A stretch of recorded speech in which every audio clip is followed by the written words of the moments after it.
Hello, I'm in a 2011 Dodge Journey, and today I'm going to show you to open the hood. So from the driver's side, you look down towards the left and you should see a lever here to pull.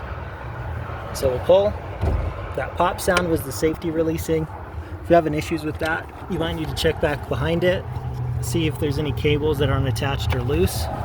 But as you already heard, I opened it. Now we'll go up and open the rest of the way.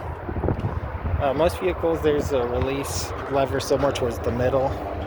You can see it's loose from the safety being pulled. So now we'll feel. So the lever here will push and lift. So pushed and lift. That's it. So there's the hook part it was hooked onto. And then that's what this component looked like. Right there's what I pushed. If you're having issues with this, you might need a little WD-40 or some debris cleaned up, either here or up on the hook. Sometimes if your hood's a little off alignment or that part, you need to recenter it and it should work better. If you're still having issues, fortunately these components are fairly cheap and the cables to replace if needed. But otherwise, I hope this was helpful. I hope you have a wonderful day.